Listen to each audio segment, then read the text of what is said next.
wano wetulaga tugenda kufa. Kwaniriza go enaye kumide kakos fax 256 sharinga ku link eno otegeze buli muntu nti wano walina okujja okufuna amazima amasunsule na buli kimu kyoyagala okumanya naddala ku ebyo ebigenda mu maaso mu ggwanga.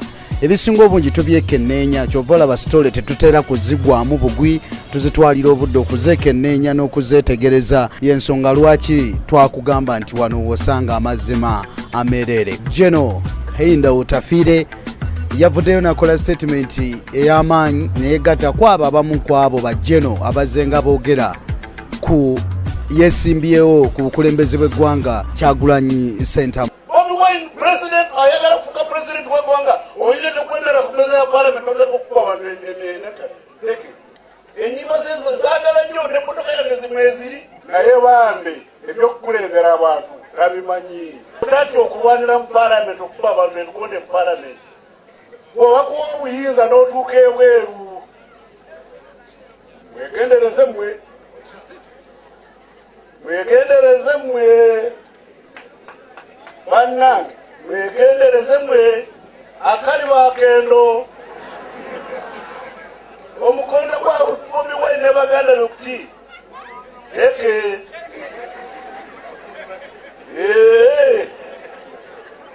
zembabulidde.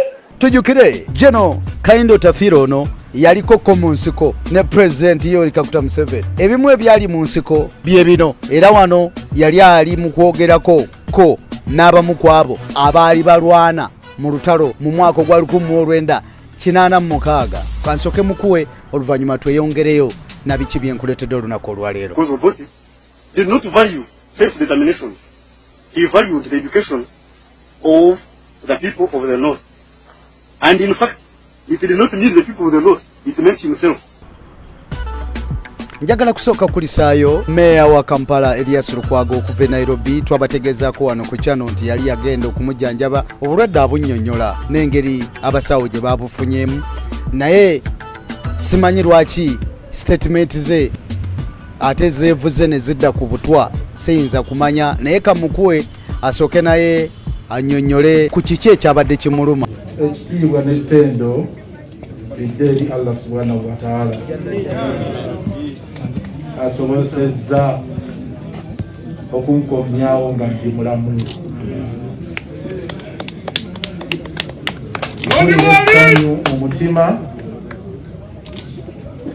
mpulira okubanga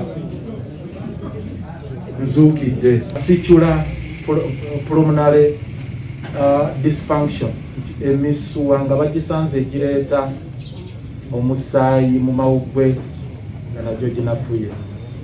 Nayongedde kuyisibwa bubi nga mpulidde okufa kwa kadde wange Shemuzaata batte kitalo nnyo, kitalo ddala.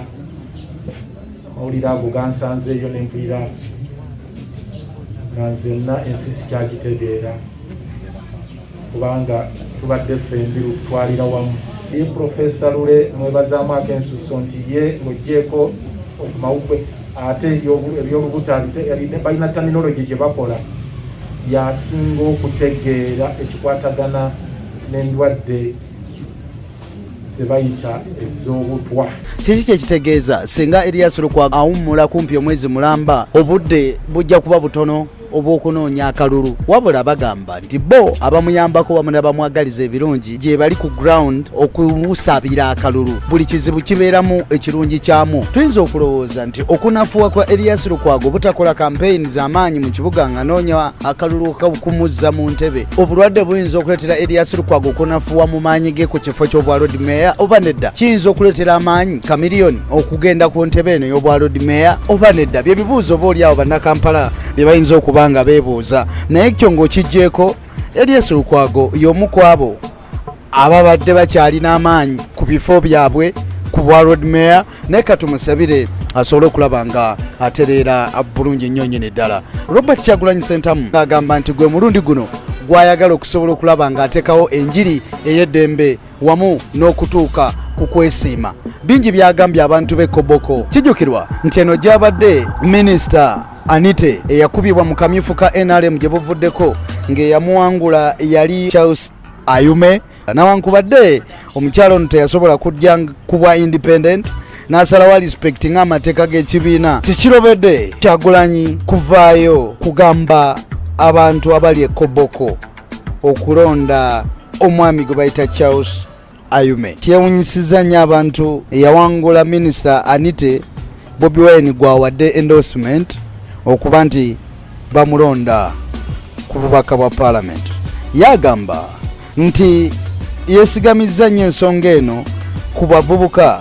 Omuvubuka Dr. Zenga amulaba okuviira ddala emabega era agamba nti ye muntu omutuufu alina okutwala ekifo ekyo. Ekibuuzo kiri nti singa wabaddewo omuntu ali ku kaadi ya Nuupu, Kyagulanyi yandibadde asigala akyawagira Dr.